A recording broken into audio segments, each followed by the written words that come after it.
Welcome everyone to today's CFOLC's special presentation, Continuous Accounting, a Smart Approach to Better, Faster Decision Making, presented by our sponsor, Oracle NetSuite.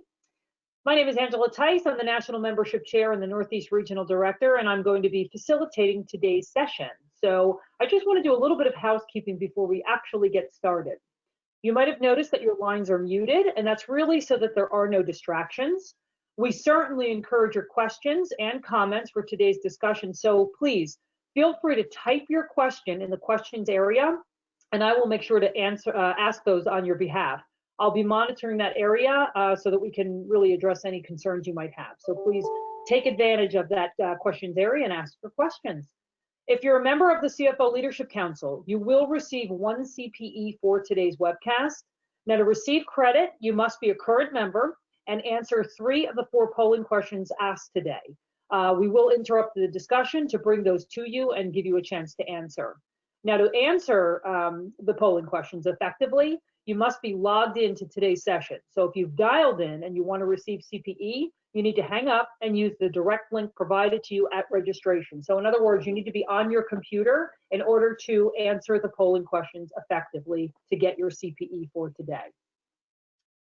Just a couple of other things, and as a reminder, due to the current coronavirus crisis, the CFOLC has pivoted to really help support our entire community. So you probably noticed we moved all of our live events online.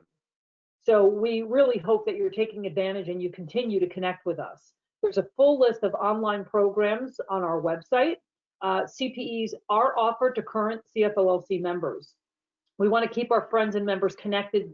So if you're wondering how to become a member of the CFO Leadership Council, you can connect with me after the webcast. We do have 2 different levels of involvement, and membership does start the day you join. So the cool thing is, if you decided to become a member today and you wanted to get CPE for today, you would get CPE because you became a member today. So nice little benefit.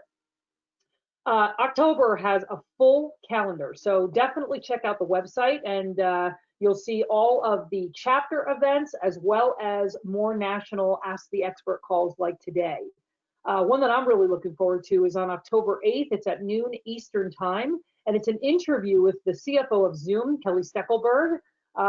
Since I'm sure most of you have used Zoom in the past few months, I'm sure you'll be interested to hear from her and all that's happening at the very innovative company. I also want to mention our national conference. It's happening November 11th through the 13th. It is now totally virtual, and it is free to our premium members. If you're interested in joining the CFO Leadership Council, the conference will be free to you as long as you join as a premium member. And you do have a chance to sign up for the masterclass with MIT Sloan. If you can make it, go for it. You'll really be glad that you did. I can't say enough about the masterclass. It's incredible. It's major learning, and in the past it has been in person, and for them to partner with us and make it virtual and make the experience excellent, we're just so glad that they were able to do that and pivot with us. So hopefully you can join us. Finally, I just want to mention that most of our webcasts and virtual discussions are recorded so that our members can check in and either listen again or listen to those that they might have missed. At this time, we do not offer CPE when listening to the recordings. Just another thing, while you're in that membership portal, don't forget to look up our partner experts. Many of them have virtual offices where you can visit and find excellent information in a vast amount of areas. And you can even reach out to them directly and get some specific answers to some of those questions that you might have.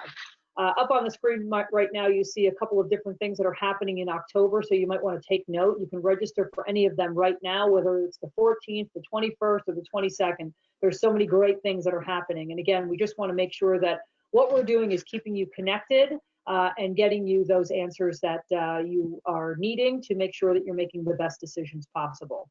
If you have any questions about how to find out that information about getting in touch with any of the experts on the website, you can certainly reach out to our National Sponsor Relationship Manager, Katie Todd, or your local marketing director, and either can really help you navigate through all of that. Some really great resources, so I highly recommend just checking it out.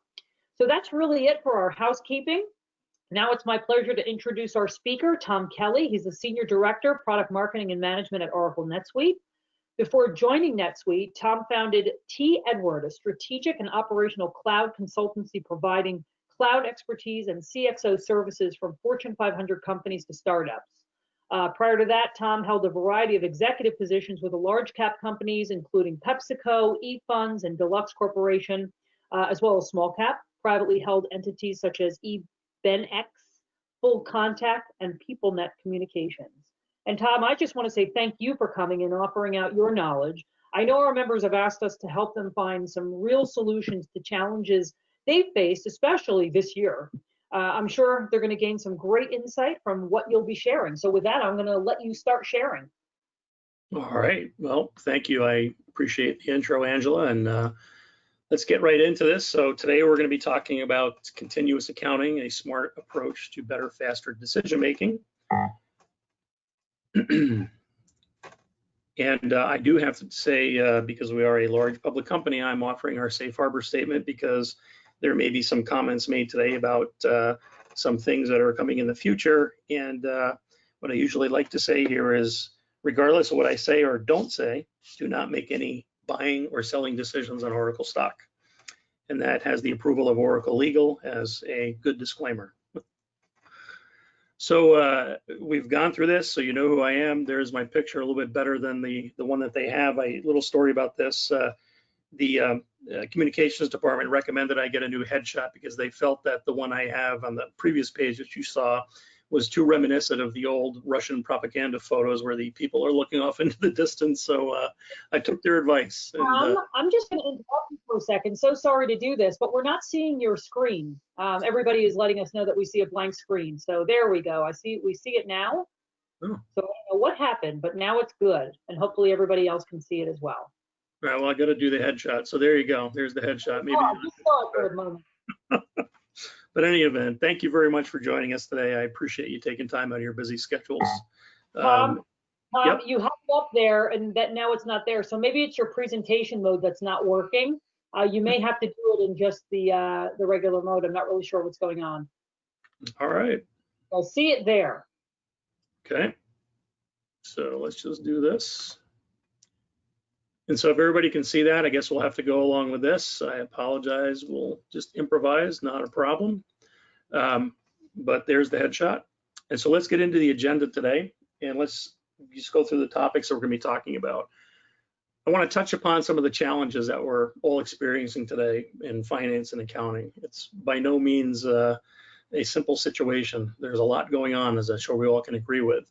Then I want to talk about moving to continuous accounting, what it is, what it entails, and what it's going to require.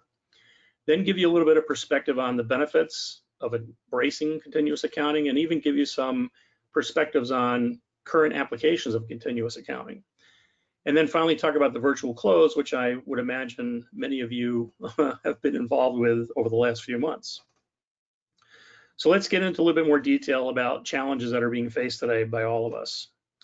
And I start out with this slide, and frankly, accountants today not only have to count the beans, and what I mean by this is it's a full-time job just to maintain a strong GRC, governance, risk, and compliance environment, right? So it's one of those things where I liken it to payroll. If you have 100 people in your company and you pay 99 of them perfectly, but you make one mistake, I'm sure all of you get 99 emails thanking you for doing a great job paying me correctly, and you also get the one person who's not happy with their paycheck. Reality is you get the one email or maybe several emails from that person because they're not happy. There's been a mistake. So when we talk about governance, risk, and compliance, it's one of those things that I don't think people really give enough credit to accounting and finance groups as to what they have to do to ensure that these environments are strong and secure. But it's also another one of those things that you don't really know or hear about it until something goes wrong. But this in and of itself can be a full-time job. But there's another thing that organizations are asking is not only do we have to count these beans, but we have to grow them too. So what I mean by this is essentially is almost two full-time jobs. The role of trying to maintain governance, risk, and compliance, in this role of helping grow the beans, or what I like to term being a strategic business partner, providing the insights, providing organizations and your colleagues with the information and perspective that frankly they crave. And so here's just a smattering of things that we're up against, right? Accounting standards, whether it's ASC or IFRS, and all the regulations that they tend to pump out, right? Rev rec, lease accounting. And oh, by the way, it'd be nice if these regulations were, in sync, when the reality is, if you're recognizing revenue under ASC 606 or you're recognizing revenue under IFRS, because you're operating internationally, the reality is, while there's some similarities, they're not the same. There's differences, and that holds true for a lot of things. So it's not only just being compliant, but it's being compliant with the compliant requirements, which are not usually the same. You can then take this to other things where, we've got planning and budgeting, forecasting, digital transformation, strategic planning, performance management. I mean, there is a whole host of things that we have to absorb as accounting and finance professionals. So let's say drinking from the fire hose is a term I'm sure you've heard. So the question here is, how do finance teams, possibly keep pace with all this activity? And it's not an easy thing to do. And so, as I said, if you think about this, if I've got 2 full-time jobs that are both 8 hours a day, that means for 2/3 of every day I'm spending working to make sure I can deliver on what I'm responsible for. So for most of us, that's our waking hours. So not really a good situation to find yourself in, but nonetheless challenging in itself. And you know what? Not that that's not enough. Let's increase this difficulty factor too, right? So let's throw in a global pandemic on top of this, and let's make sure we can all work remotely and be as efficient or more so than we've ever been before. So it is not obviously an easy environment that we're operating in today. It's challenging. I know as accounting and finance professionals, we're doing the best we can. And frankly, I think we're doing a darn good job, but by no means is this a simple situation we find ourselves with. So Angela, I think here we'll have our first polling question. Why don't you provide it to the group? Great, and what a perfect one to ask. So the question for everyone is, what is the level of stress you are experiencing these days? High, moderate, low, or none at all? So if you can, audience, answer these as quickly as possible, we can get back to what Tom is sharing with us. In just another couple of seconds, Tom, I'll share with you what they're sharing with us. Wonderful. Couple more seconds. Okay, I'm going to close this one, and I'll just share this with everyone. Looks like 36% say high, 47% say moderate, 16% low, and 0 say none at all. So thanks for being audience. Back to you, Tom. So wonderful. Not wonderful. Obviously, it's a very challenging environment. It's interesting. My friends here at the CFO Leadership Council, I had a polling question and they chose not to use it. And the question went something like this, what state are you in today? And, A was, have you brushed your teeth? B was, have you taken a shower? C was, you're not wearing sweatpants? And I think answer D was, I've just given up. And I think, normally that would probably be my choice these days. But all kidding aside, this is a very difficult time. And it takes, strong, competent people with good acumen to make it happen. And frankly speaking, I don't know a better group than finance and accounting professionals that can carry it off. So let's move to the next thing. And that is kind of the key topic for today. And that is moving to continuous accounting.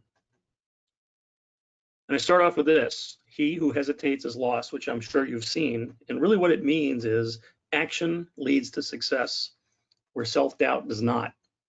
And let's be honest here, folks, there is a real cost to doing nothing. So I just want to point that out as we move forward here. A lot of people, as I saw, are experiencing high levels of stress. Sometimes, when you think that the last thing I want to do is bite off, embracing new technology or doing things a different way, I would challenge you to kind of take a different perspective, and those ways may be able to help you reduce these stress levels that you find yourselves dealing with these days. And so if you're going to do continuous accounting, this picture here, I can tell you this is not going to work. All right. And to get into some of the details of what I'm talking about here is that, coping with the limitations of many accounting systems, what organizations tend to do is they start leveraging Excel, or, there's a couple other spreadsheet offerings out there. So whatever your spreadsheet du jour is, and you use these things to handle, the need to gain that insight that you're desiring to help run the business. What happens from there? Well, you start to realize that you need more functionality, right? So you start to add other applications. These applications, unfortunately, as you can see, reside outside of the system. soon you realize that as a result of some of the decisions that have been made, you're rekeying data, you're worrying about different versions of that data, or the truth, if you will, and about how your business is performing. So I would argue that this is probably a situation that's causing a lot of stress today in some regards. But then let's say you're fortunate enough and your business starts to develop, and you soon end up finding yourself with this kind of piecemeal, it's manual, it's error-prone processes, and they're taking longer and longer and longer to complete. And the stress of these inefficient processes, various versions of the truth, result in what I like to term a crazy busy operation. And what do I mean by crazy busy? What I mean by that is it's giving the same level of focus to every item or every activity. And I can tell you folks that it is not a sustainable approach to being able to lower stress levels to deliver on these two jobs that the organization is asking you to do. But honestly, the fact is many ERP systems today are really not designed to run an entire business. And what I mean by that is an entire business on one platform, right? So if you see all these various options around, you would strip them out. It's on one platform, and one platform to run everything that's happening from your front office to your back office and everything in between. And so as your business evolves, demands will require more automation. They're going to require better visibility into the business and performance. And that's business performance here. I'm talking about not just financial performance, but both. And so what I'm talking about is having these things act in concert with one another. An example I could probably quickly give you is think about if manufacturing, if their goal is to reduce cost per unit and they're blowing the doors off production, and sales on the other end is decreasing their demand forecast, that's not a good situation to be in. So it's very important that when you're constructing the system, you're putting your KPIs together to make sure that you have perspective so that you have a balanced approach to what's happening in the organization. Because frankly, you know, if that's going on, you're going to have a much, much bigger problem right down the road. And so what really ends up happening is I think, you know, more and more reliance comes on these point solutions, more reliance on Excel to try to get you, you know, this insight into terms of what's happening with your business. Very challenging. Now, I use this next graphic, and it is kind of graphic. So we have the Grim Reaper here, and it's time to close the books, right? So really what I'm talking about here is I think all of us get into the situation where, you know, every month, right, there's this ramp up, ramp down. It happens over and over and over again. It can become very, very challenging. This is the thing that we have to break. This is the concept of what we're trying to do with continuous accounting, so that we break this process, so to speak. And the process, kind of the, I guess the technical term I've seen kicked around these days is the record to report process, right?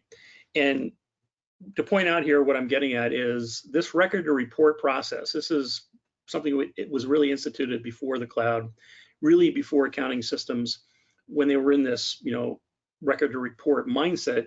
They were built to accommodate the assembly line, and it has that associated functionality where the financial results or the performance reporting, the insight into what's happening with the business are really only produced at the end of a given period. So there's not this continuous orientation to what's happening with the business. What is the pulse of the business at any time? And the reality is that the process itself, you know, the process that you want to do is not broken. It's really just failed to modernize. And so I would like you all to indulge me here, right? So here we go. You're traveling through another dimension, a dimension not only of sight and sound, but of mind. A journey into the wondrous land whose boundaries are endless. Your next stop, the continuous accounting zone. Now, I don't want to scare everybody, but one thing is I did ask, you know, can we use the Twilight Zone sounder? And suffice to say, the cost that came back with using it was probably more than my bank account can afford. But hopefully all of you have played the sounder in your mind right now. But the point I want to make is there's some things that it's a wondrous place that we're going to be going to, right? This continuous accounting. But let's move into this, right? So continuous accounting, what I like to say, is the end of record to report. So in an environment that is agile, it's collaborative, but also as important, there's constant governance. So it's kind of an always on type thing. And so really continuous accounting, it's a technology-driven approach. And what it really seeks to do is just balance the accounting workloads to be able to provide more timely information, replace month-end, quarter-end, year-end, whatever, deadlines that with more frequent completion of close-related tasks, right? So kind of more of a process orientation of what we do. Probably a great example I can give you would be bank reconciliations, right? I think that's hopefully an experience that most folks on this call have experienced.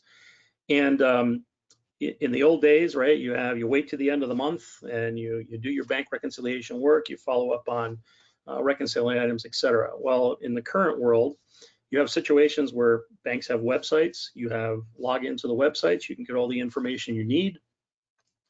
In the case of what we have within NetSuite, we have a bank reconciliation automated tool, which embeds machine learning, which frankly speaking, every day you're connected to your bank account, the information flows in, it compares it to the transaction information you have in the system. And really what happens on a daily basis, if you will, you have a daily reconciliation, a daily bank reconciliation that's going on. And if there's one or two reconciling items, you follow up on them, right? Conversely, you think about, I'm going to wait to the end of the month or the first week of the next month to start doing this work.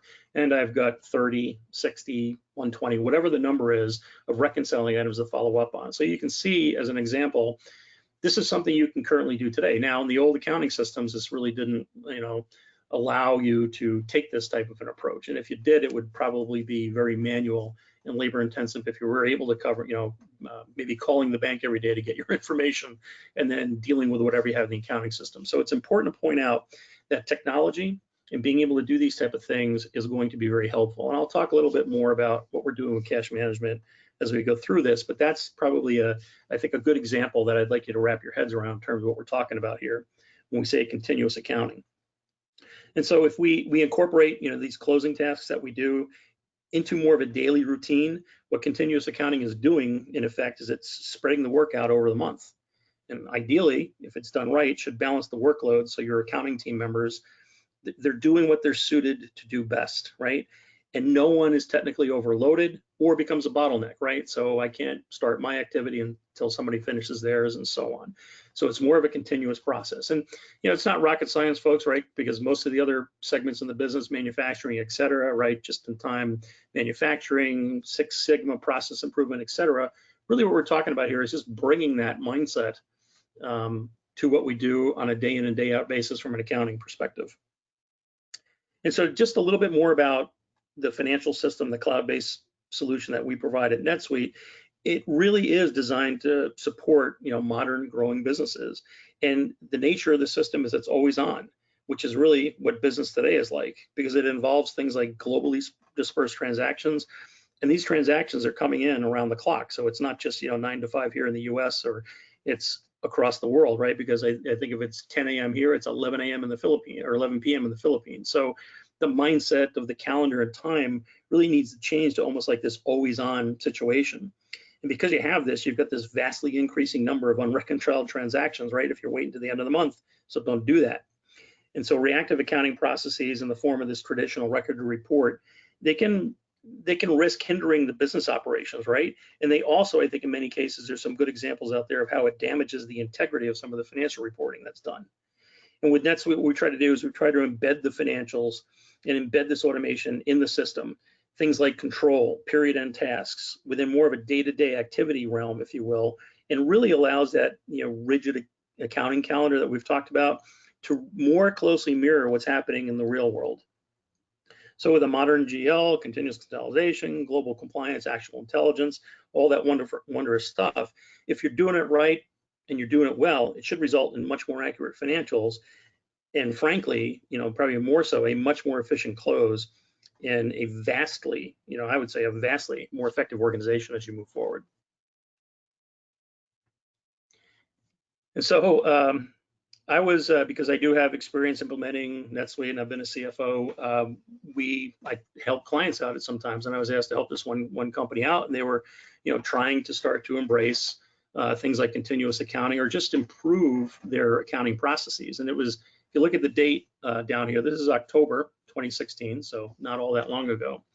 And I was I was looking at the close schedule and I was just curious, the bank reconciliation wasn't really even getting started until like week 2, and it was taking a long time. And I asked the person, I said, well, why is that the case? And this person was also responsible for, it's a retail environment. So they were going online and dealing with the credit card information, and they were doing a good job in that regard. But the person said to me, and this is a quote, "We cannot start the bank rec until the 7th or 8th of the month, or the 9th if the 8th is a Sunday." And I, when the person said it, I was like, I was trying to think, is this a, not to be disrespectful, is this religion related? I mean, why is it that we cannot start the bank rec until, these times? And the person told me, well, we don't get the bank statement in the mail until the 7th or 8th. So, this is a very intelligent person, but I'm just saying sometimes as you go into this continuous accounting approach, the answer might be as evident as the nose on your face. You just may not know about it. So it's kind of a mindset change, a paradigm change. But this is an example of, the degree by which you may have to start changing the ways and how you do things. All right, I think, Angela, I think we're ready for the next polling question. All right, great. Thanks, Tom. And I just launched it. So the question is, are you looking to embrace continuous accounting methodology? Yes, no, or undecided? And again, audience, if you can answer quickly, we can get back to what Tom is letting us understand. A couple more seconds, Tom. Okay. We like the Twilight Zone, by the way. That was very good, and I did hear the music. I thought somebody said people are going to hear it in their minds anyway. Yeah, I absolutely did. So you saved a lot of money. And hopefully everybody on the call, you're not going to get a search down for using the sounder in your mind. I don't know if that's a problem these days. That would be dangerous. Okay, people, I'm going to close this poll, and I'll just share. Actually, we'll just keep going forward, and we'll share that one with you later, Tom. How's that sound? That's fine. Great. Okay. So now let's talk a little bit about some of the benefits and the application of continuous accounting today. I've talked a little bit about the bank reconciliation rate, so that's kind of an understandable one, but there are some more things. So first, benefits of continuous accounting. And I know this, you're mystified. You cannot believe that the benefits are visibility, compliance, accuracy, and automation. I know all of you are just, blown away by that. Right? We all know that this is what we're striving for. But let me talk a little bit about these things in a little bit more detail. So when we talk about visibility, right, it's not just simply you have the information, right? But the information you have is on a real-time basis, right? And it's given the information to people when they need it, how they need it, to make the important decisions to move the business forward, right? Because I think in this day and age, it's a crucial advantage in my estimation that if you have this information, it really helps rapidly changing business environments make organizations make the right decision in that type of situation and atmosphere. Compliance, I've talked a little bit about this, but if you're leveraging a system that has the compliance structured within it, and to think that as the mere fact of doing the accounting tasks that we talked about, the day in and day out accounting tasks, or the transactions that I mentioned that are coming in around the clock. Imagine if all of that stuff, because of how the system is structured and how it's configured, that you are de facto compliant as a result of just doing the activities that you need to do. So there's not this other activity you have to do to make sure you're compliant with something or in agreement with, let's say, local tax laws or you name it. So being able to rely on that, and in effect, I guess you could call it a type of automation, where your compliance environment is actually very, very sound just from the mere fact of you performing your day in and day out tasks on a certain infrastructure. Accuracy, I don't think we can all say this enough, but accuracy is important. And the way I think we really drive accuracy to the nth degree is to automate as many of the processes as possible, replacing the spreadsheets, replacing point solutions, so that that the information coming into the system is being entered correctly, is being posted correctly, and the accuracy is almost completely hands-off from a human intervention standpoint. And then automation, I don't think enough can be said here, but as you start going forward, it is extremely important for you to look at automating every and anything you can so that you're going to free up time for your accounting and finance staff to be these true providers of insight, strategic business partners that your colleagues in the business is craving. And so a little bit more about automation here. So when I talk about finance automation, and that is the buzz, that's the term, that's the buzzword, I really would rather we focus a little bit more finitely in terms of, let's call it accounting cycle automation or accounting automation, right? Because take an 80-20 approach. So when we look at things like accounts payable, accounts receivable, payroll, account reconciliation, those are big chunks of what we do in accounting and finance. And really, I mean, with so much going on out there, you know, where do you start? What are we going to do? It's important that you got to start somewhere. And so I kind of had the tagline under here: address the mundane but required activities. This is kind of one of those things. Once again, it's, you know, you're not going to get a pat on the back for doing it right. You'll definitely get identified for doing something wrong. So think about things like accounts payable and the automation that we can imply with that. So in a perfect world, everybody is sending their invoices, you know, digitally, and they're entered into the system, but that's not the real world, right? So you've got paper invoices, et cetera. So being able to get that information entered into the system without anybody touching it, it's either scanned in by a scanning service, or, you know, the vendor is keying it in themselves.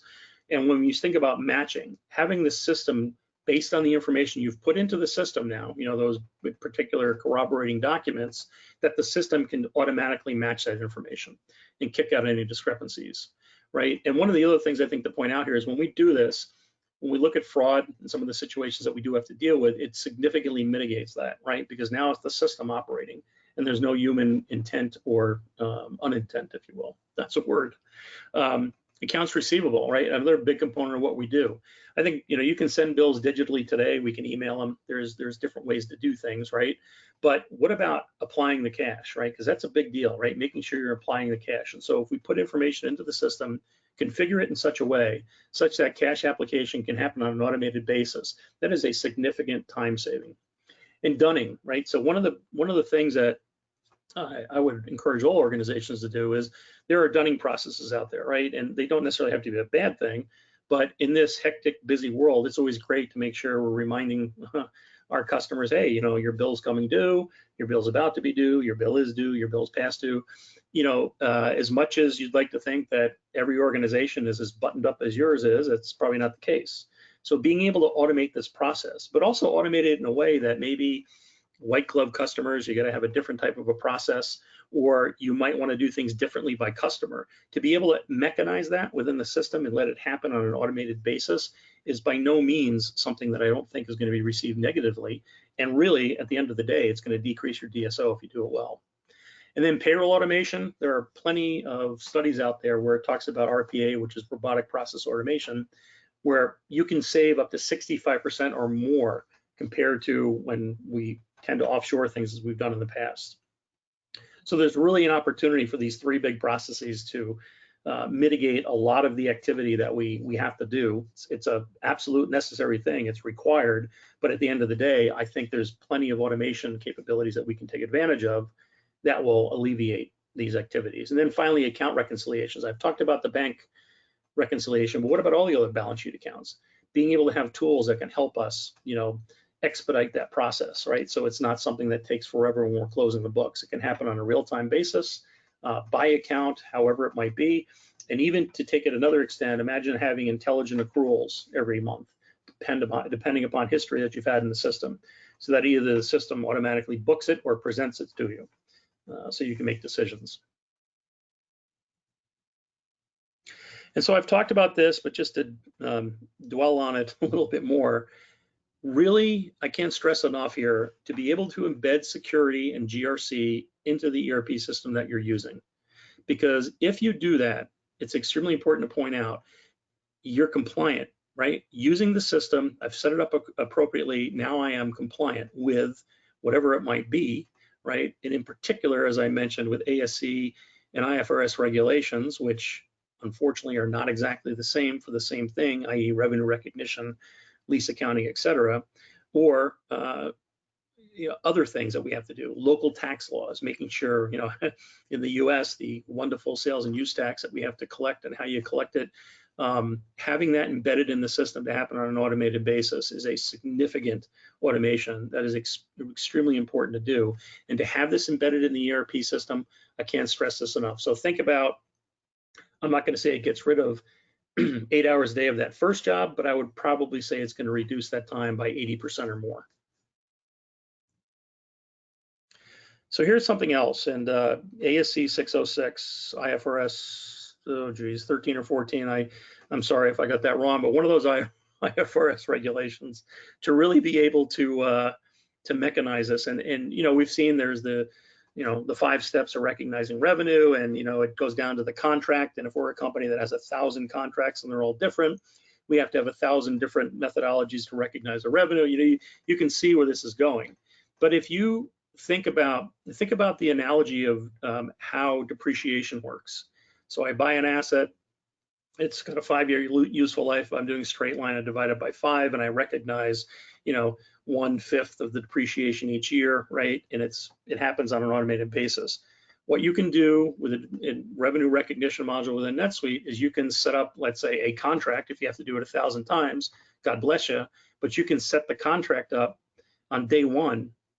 And however the money is coming in, whatever the thresholds are, whether it's a completion, percent of completion, whether it's an annuity contract, whatever it is, to have that information automatically being recognized in the background based on how you set it up.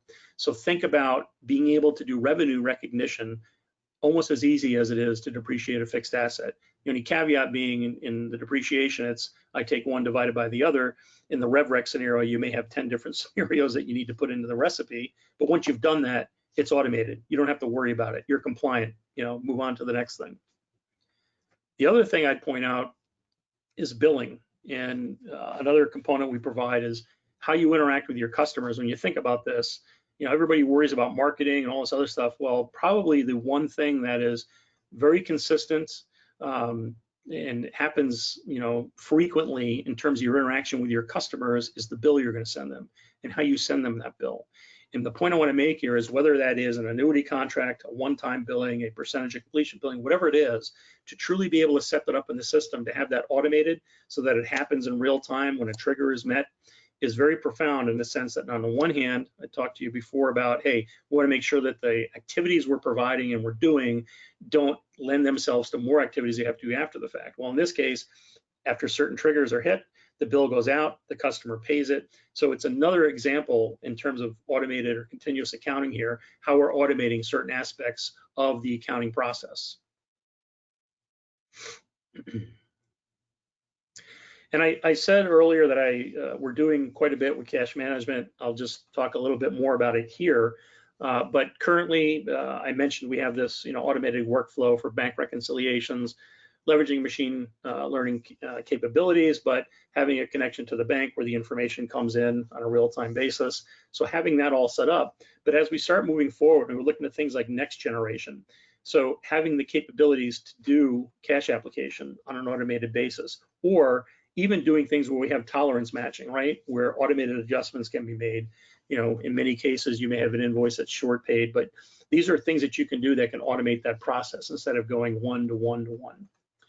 Next, as we move up the line, we're going to look at innovating and providing more intelligent cash flow planning, where a lot of it can be automated.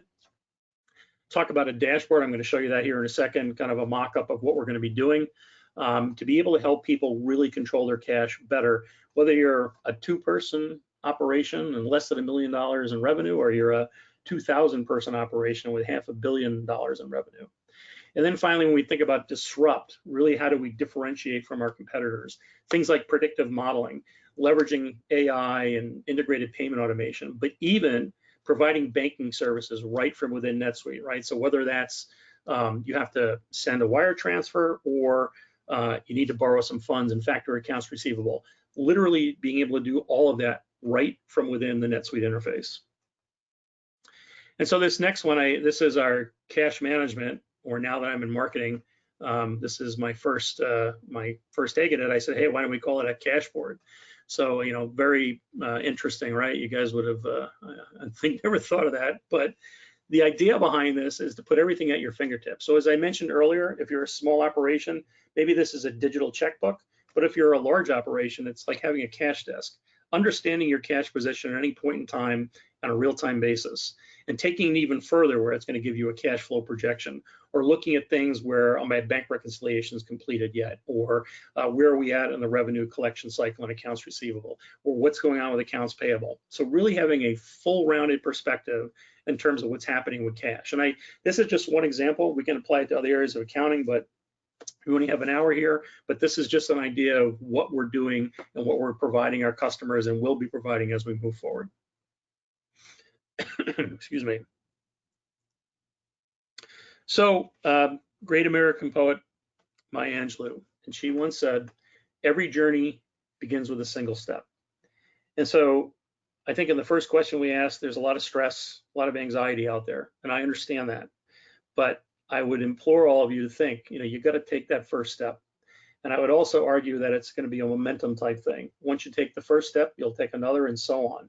And before you know it, while you may not be 100%, have adopted and embraced continuous accounting, you may have it in certain areas. Some of the examples I've given, whether it's going to be your bank recs, whether it's going to be accounts payable, things of that nature that, there are things that you can address that will hopefully, automate processes, free up some time, and frankly, in the long run, reduce stress and anxiety levels. All right, so now I'm sure this is a topic that a lot of you have been involved in, the virtual close. I think before when you said something was virtual, it's not real. I think we can all attest the fact that the virtual close is very real. And back in the 80s, Dunkin' Donuts had a great commercial, and I remember watching it. I was the CFO for a company this time, and it was a very difficult, situation, as we saw before with the Grim Reaper, period close, ramp up, ramp down. It was kind of this monotonous type thing. And the screenshots that you see here, Fred the baker for Dunkin' Donuts, he goes to the door, says, time to make the donuts. He leaves, comes back, I made the donuts. Time to make the donuts, I made the donuts. Time to make the donuts, comes back on a driving snowstorm, I made the donuts. Time to make the donuts, he's exhausted, I made the donuts.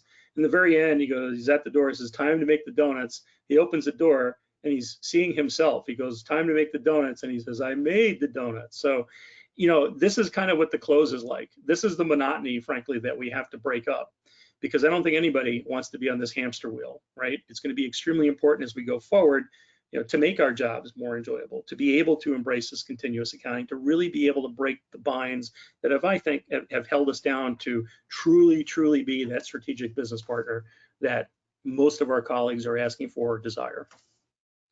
So talking about the virtual close in a little bit more detail, biggest barrier to be having effective virtual close, I think you all know, is technology and having the right technology. So in this day and age, and I know this is Oracle NetSuite sponsored, but technology in a sense is really obviously moving at significant speed and is giving us the tools by which for us to really do our jobs better, make our lives better, add more value to the organization.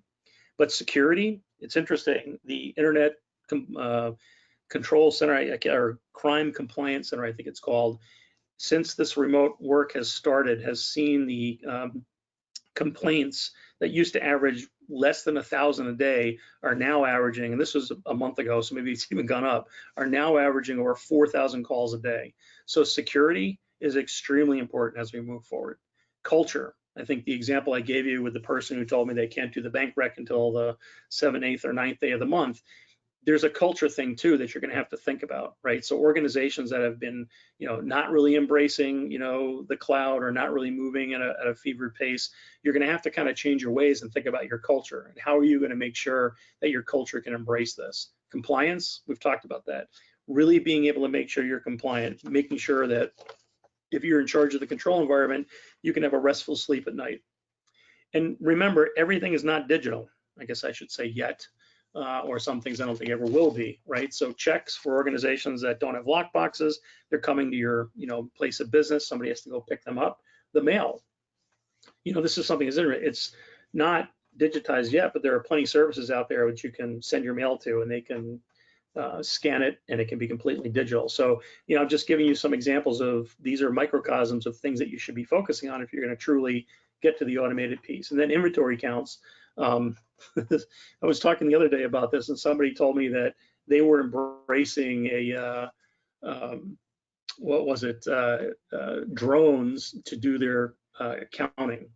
I can only imagine what the warehouse must have looked like with the drones flying around trying to read the barcodes. But hey, I give them credit, right? It's about trying. It's about trying to do the right thing. It's about trying to implement things that you probably haven't thought about before.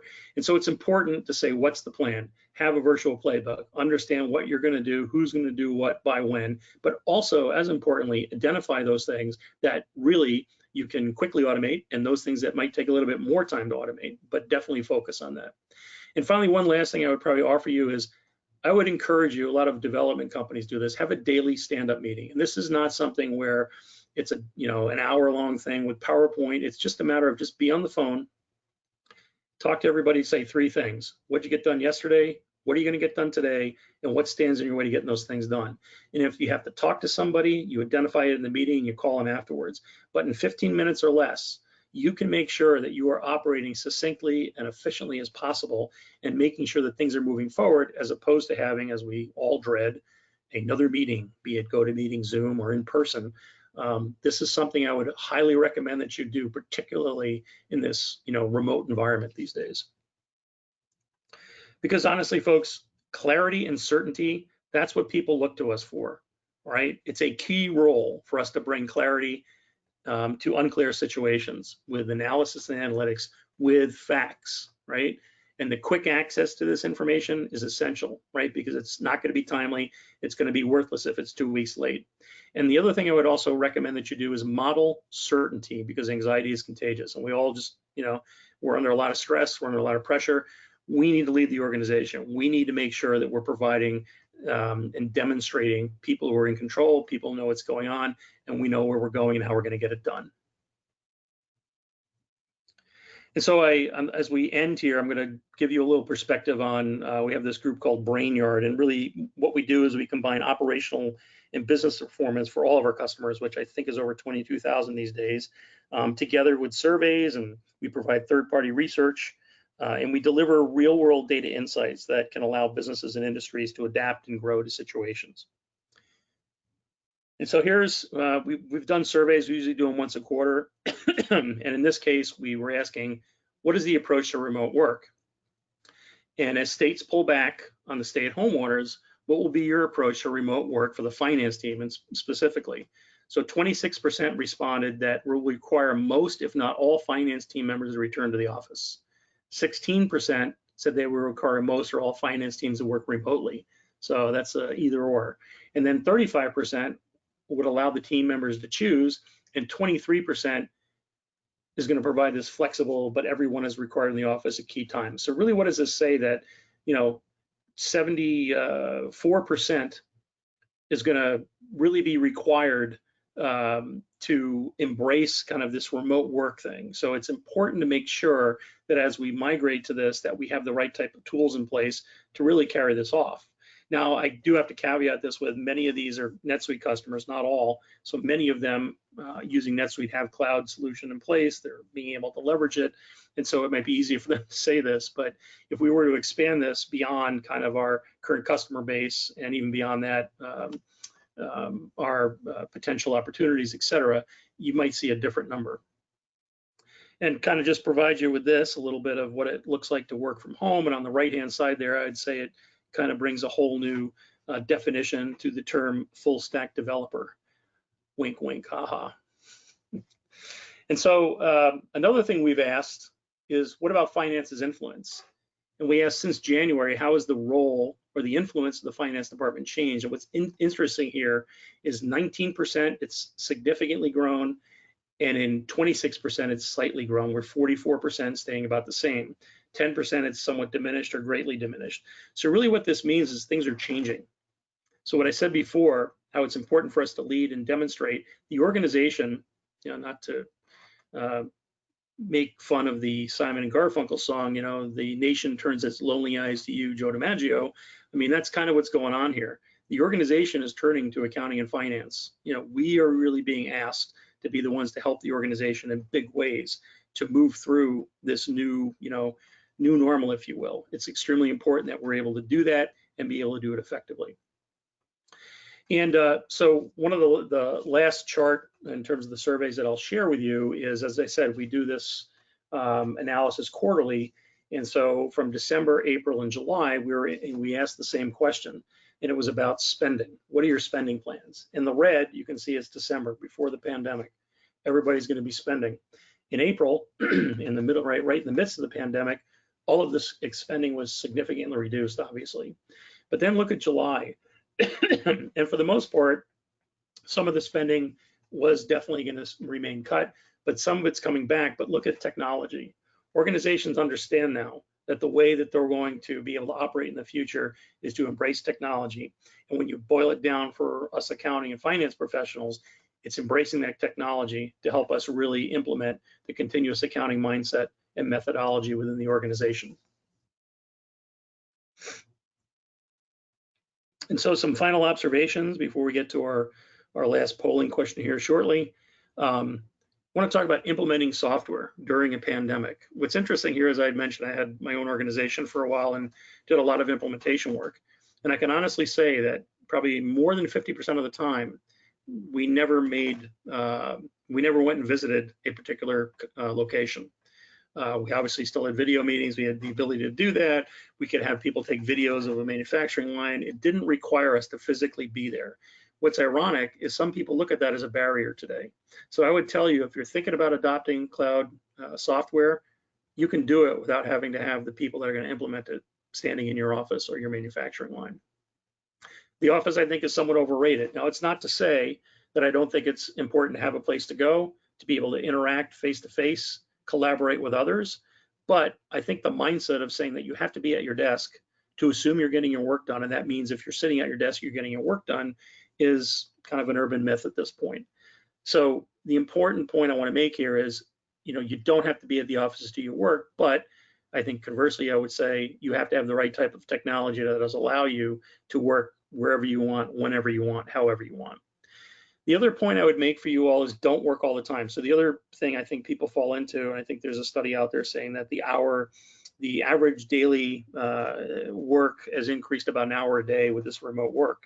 And the thing I would tell you is, just like we're talking about continuous accounting and how you kind of break this rigid accounting calendar, the same is true with how you do remote work. So today I'm sitting in my home office presenting to you.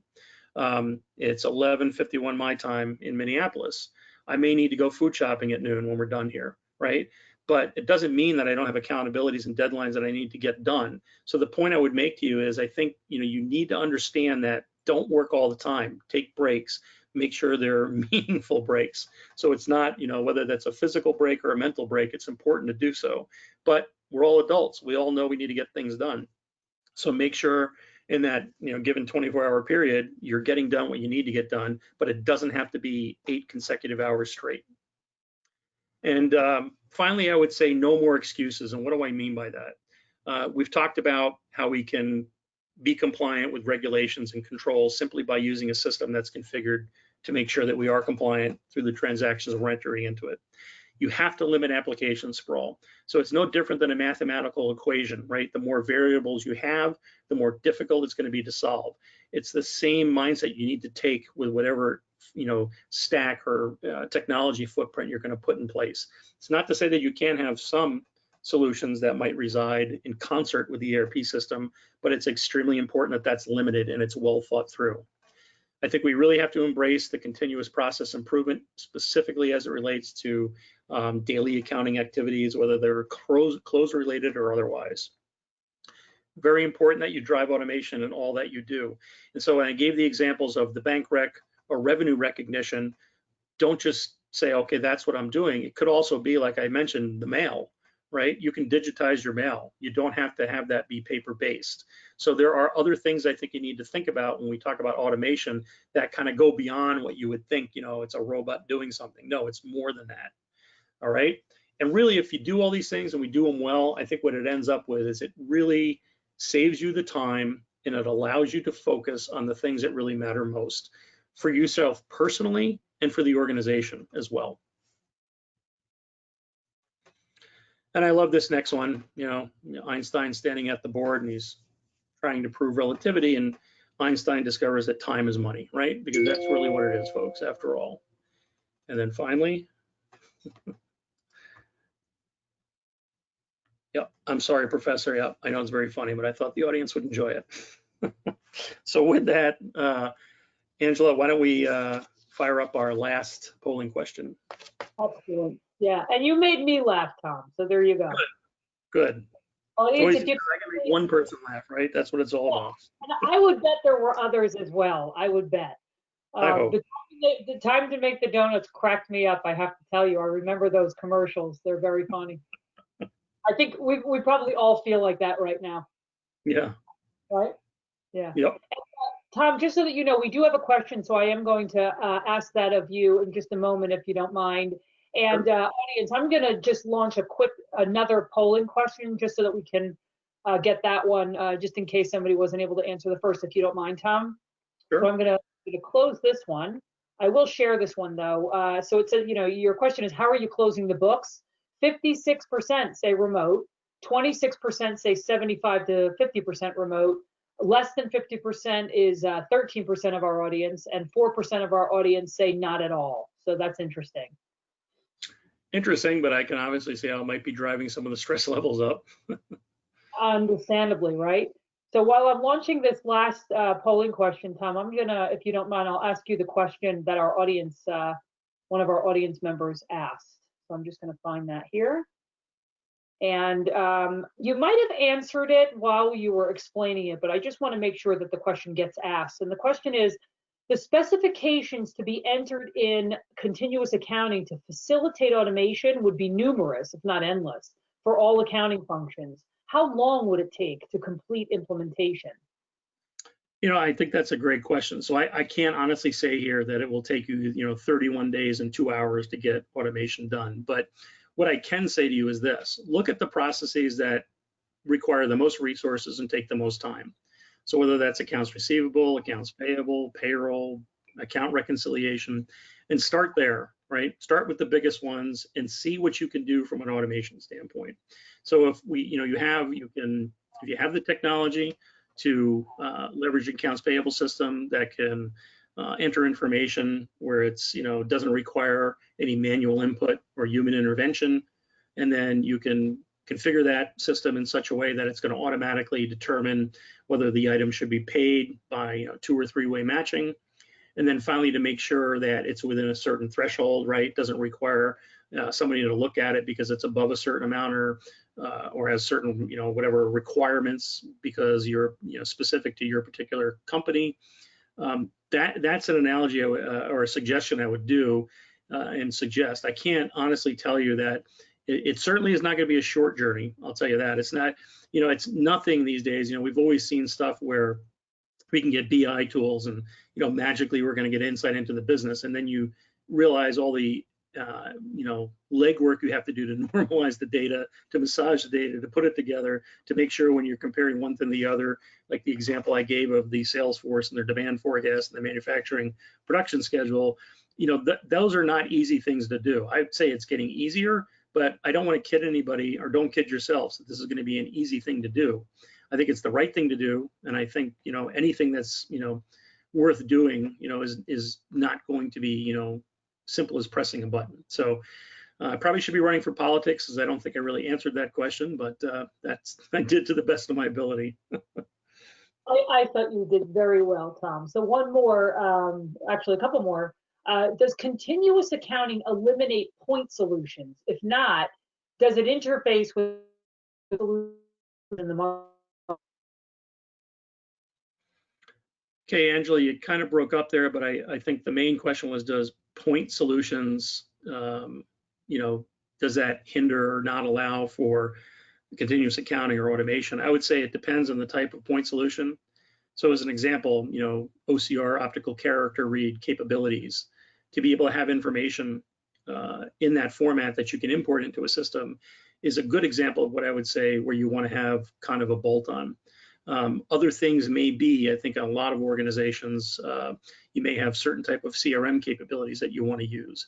I would highly recommend, though, that you leverage the integration tools and make sure that the information flow is, a two-way flow, so that information is updated in real time. And the example I'll give is the, sales rep who happens to be out at a customer who is been placed on credit hold, yet they make a $1 million sale to the customer.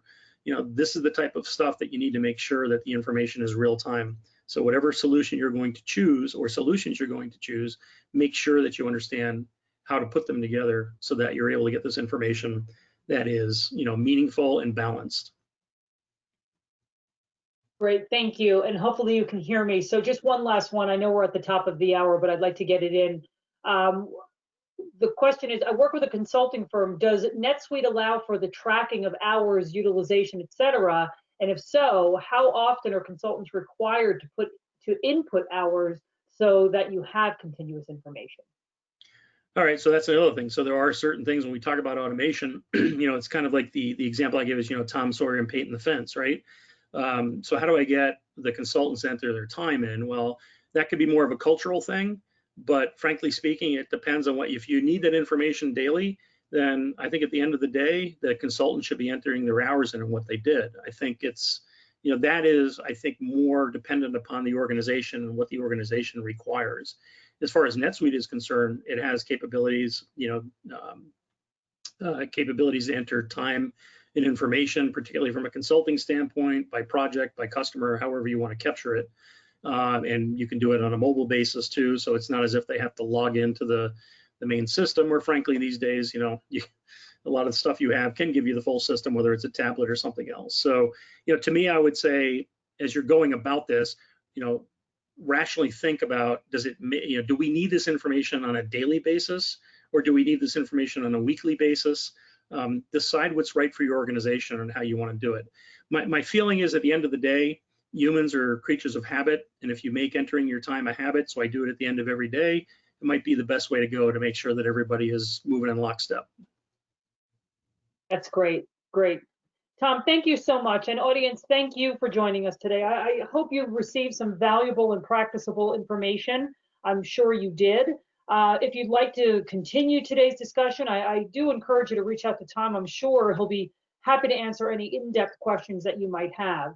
So with that, we are right after the hour. So I will say this concludes this presentation on accounting, a smart approach to better, faster decision-making. Stay safe, everyone, and stay connected.